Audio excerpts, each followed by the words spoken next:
এরপরে প্রশ্ন হলো, জুতা পরে জানাজা নামাজ পড়া যাবে কিনা? উত্তর হলো অবশ্যই যাবে।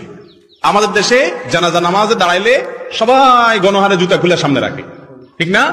রাসূল করিম সাল্লাল্লাহু আলাইহি সাল্লাম বলেছেন, সল্লু ফি আলা সল্লু ফি নিআলিকুম, ও মুসলমানরা তোমরা জুতা পরে নামাজ পড়িও যদি প্রয়োজন হয়। কারণ ইহুদিরা জুতা পরে নামাজ পড়ে না, জুতা খুলে নামাজ পড়াটাকে জরুরি মনে করে। তোমাদের কখনো ঠেকায় পড়ে গেলে দরকার হলে জুতা পরে নামাজ পড়তে পারো। জানাজা নামাজ তো বাহিরে পড়া সুন্নাত, মসজিদে না। তো বাহিরে নামাজ হলে জুতা পরেই নামাজ পড়ার কথা। তবে হ্যাঁ, জুতার নিচে যদি নাপাক থাকে, আপনি একটু তলা দেখলেন, নাপাক আছে দেখলেন, তাহলে জুতা খুলে রেখে আপনি নামাজ পড়েন, বা খুলে তারপরে নামাজ পড়েন, নামাজ হয়ে যাবে। কিন্তু যদি দেখেন যে না, নাপাকের কোনো আলামত নাই, মাটি কাদা তো থাকবে, এটা তো নাপাক না। মাটি কি নাপাক?